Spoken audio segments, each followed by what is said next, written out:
Hello दोस्तों, कैसे हो आप सभी। स्वागत है आपका आपके अपने YouTube channel Pawan Singh lectures में। और इस वीडियो में आज का हमारा टॉपिक है उत्तराखंड जियोग्राफी।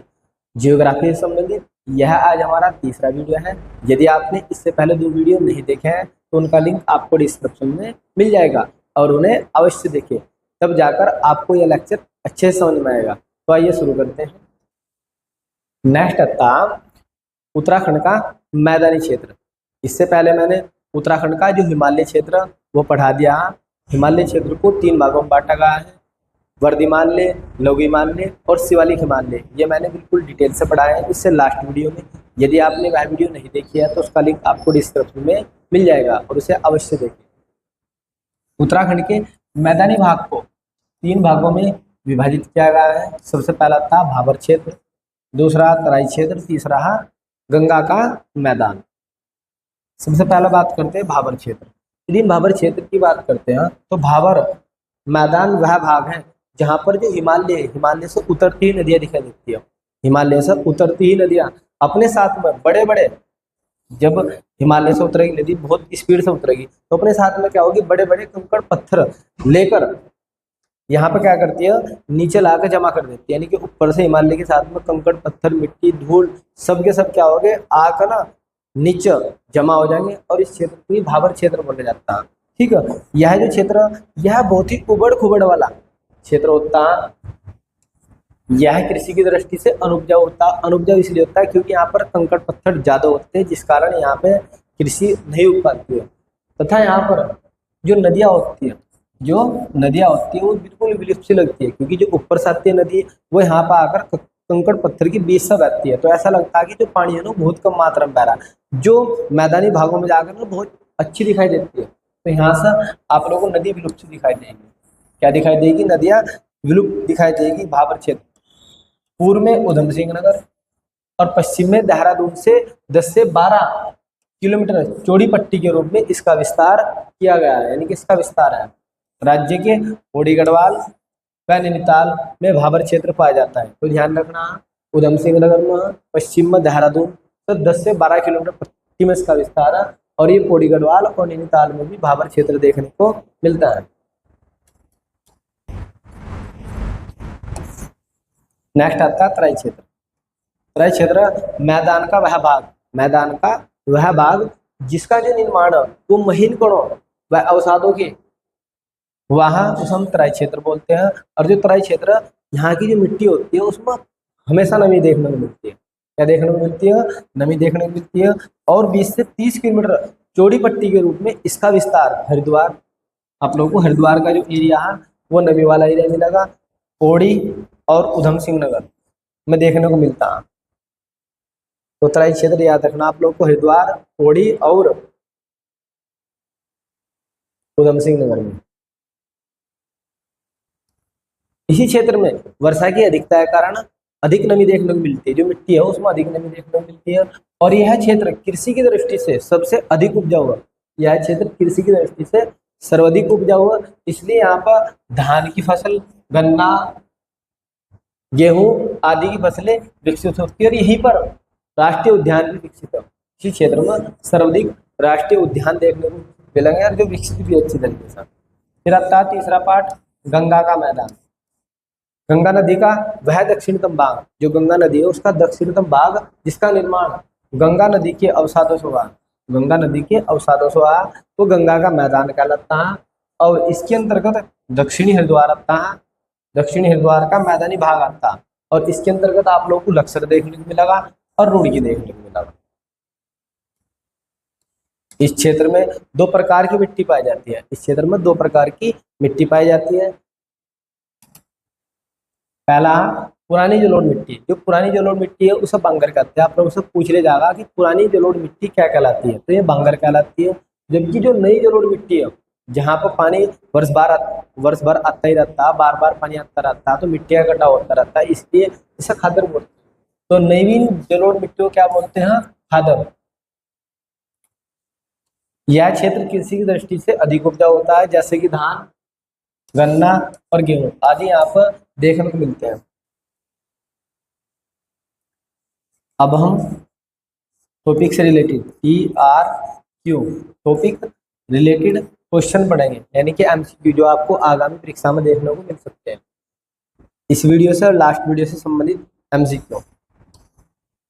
पहला क्वेश्चन है, भारत का पहला समाचार पत्र कौन सा था? ये जो हमारे टाइपिंग मास्टर उन्होंने क्वेश्चन अचानक से इसमें ऐड कर दिया, ये टॉपिक से रिलेटेड नहीं है पर एग्जाम से रिलेटेड है, तो ये हो जाएगा द कलकत्ता जर्नल एडवर्टाइजर, ये भारत का पहला समाचार पत्र। नेक्स्ट क्वेश्चन है, उत्तराखंड का पामीर, उत्तराखंड का पामीर किस पर्वत श्रृंखला को कहा जाता है?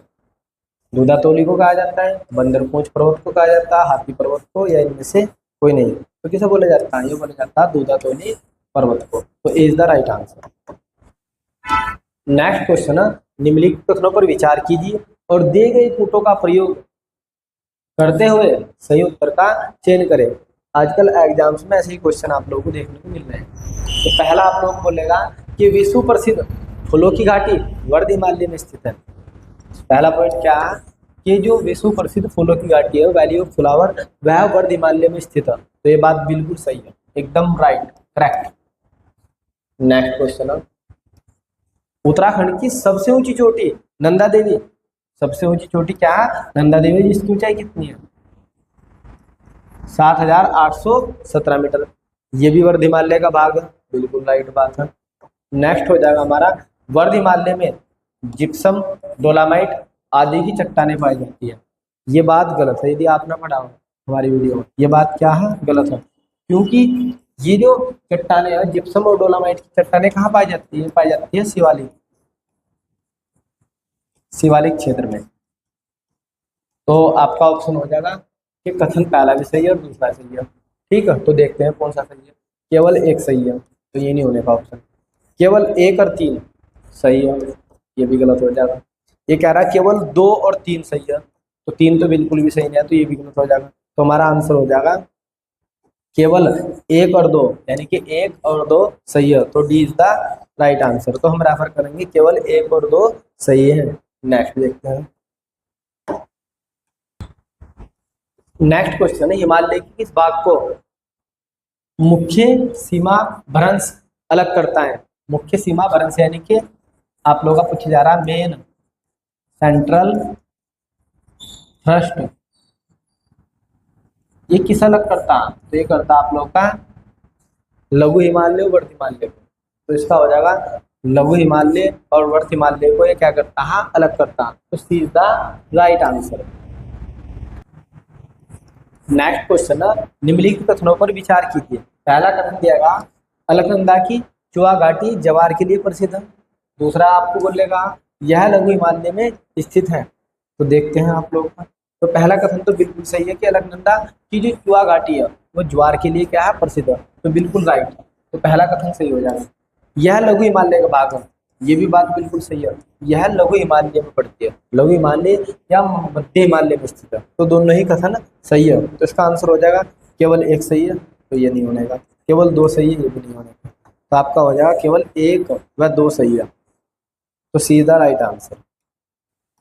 नेक्स्ट क्वेश्चन, हिमालय के किस भाग में अधिकांश पर्वत चोटियां, दर्रे व ग्लेशियर स्थित है? तो अधिकांश पर्वत चोटियां, ग्लेशियर और जो दर्रे हैं वो आपको मैंने बिल्कुल डिटेल वीडियो पढ़ाए हैं। तो ये किस में पाए गए थे? ये पाए गए थे वर्ध हिमालय में। कहाँ पाए गए थे? वर्ध हिमालय में। तो सीधा राइट आंसर। नेक्स्ट क्वेश्चन है, दूधातोली पर्वत श्रृंखला में निम्न में से किस जिले में नहीं फैली हुई? ये दूधातोली है वो 3 जिलों में फैली हुई उत्तराखंड के। कितनों में फैली हुई? 3 जिलों में। तो निम्नलिखित में से किस में नहीं फैली हुई? बूढ़ी गढ़वाल में नहीं फैली है, नैनीताल में नहीं, अल्मोड़ा में नहीं और चमोली में नहीं। तो 3 जिलों में फैली हुई, बूढ़ी गढ़वाल में है, अल्मोड़ा में है, चमोली में। तो ये नैनीताल में नहीं फैली, तो B is the right answer. Next है, 1960 में वीर चंद्र सिंह गढ़वाली ने किस क्षेत्र को ग्रीष्मकालीन राजधानी बनाने की मांग की थी? तो ये किस भाग को की थी? ये की थी लघु हिमालय को। किसे की थी? लघु हिमालय को। तो B is the right answer. Next है, प्राचीन ग्रंथों में किसे मेनाक पर्वत कहा गया है? तो प्राचीन ग्रंथों में किसे बोलेगा? ये बोलेगा शिवालिक क्षेत्र को। तो B is the right answer. 350 से 750 मीटर ऊंची चौरस घाटियां किसके मध्य पाई जाती है? जो कृषि कार्य के लिए उपजाऊ है। तो ये कहाँ पाई जाती है? ये पाई जाती है वर्ध हिमालय व लघु हिमालय के बीच में, लघु हिमालय व शिवालिक हिमालय के बीच में, या शिवालिक क्षेत्र व भाबर के मध्य, या भाबर क्षेत्र व तराई के मध्य। तो ये देखने को मिलती है लघु हिमालय व शिवालिक हिमालय क्षेत्र के मध्य, लघु हिमालय व शिवालिक हिमालय क्षेत्र के मध्य चौरस घाटी पाई जाती है। तो ये हो जाएगा B is the right answer.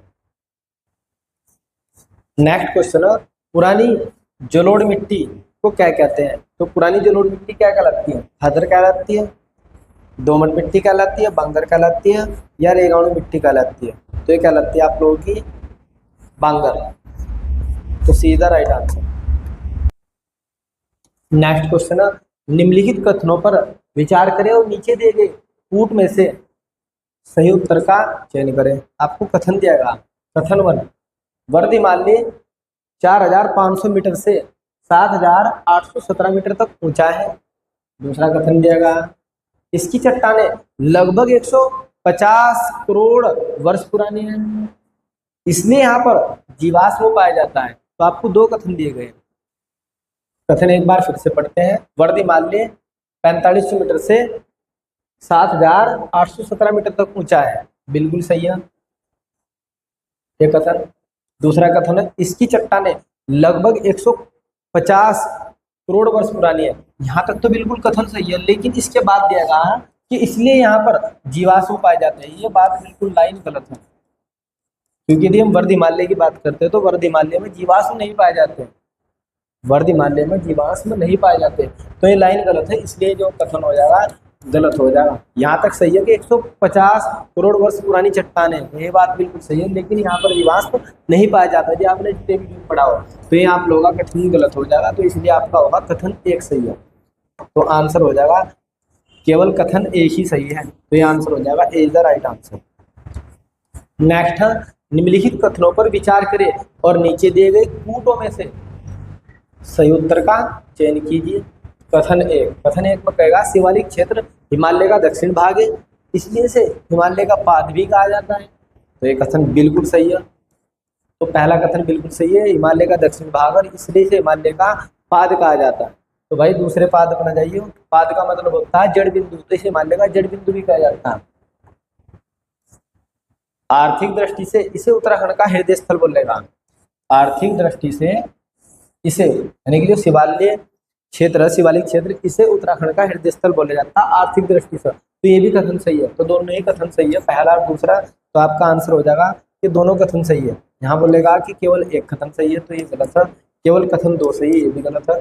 दोनों कथन सही है, तो आपका हो जाएगा C is the right answer. Next question, Himalaya के छोटे छोटे मुलायम घास के मैदानों को गढ़वाल में क्या कहा गया है? तो गढ़वाल में क्या बोलेगा? तो गढ़वाल में बोलेगा बुग्याल। तो सीधा राइट आंसर। गढ़वाल में ना बुग्याल बोलेगा, जबकि कुमाऊं में ना प्यार कहेगा, याद रखना। और कश्मीर में ना मर्ग बोले जाता है। कश्मीर में क्या बोले जाता है? मर्ग। तो अच्छी तरीके से आपको याद रखना है। यहाँ पूछ जा रहा है गढ़वाल, तो गढ़वाल बुग्याल बोलेगा। तो सीधा राइट आंसर। इस वीडियो में इतना ही। यदि आपको हमारी यह वीडियो पसंद आई हो तो आप हमारे YouTube channel Pawan Singh lectures को जरूर सब्सक्राइब करें, लाइक करें, कमेंट करें और शेयर करें। Thanks for watching this video.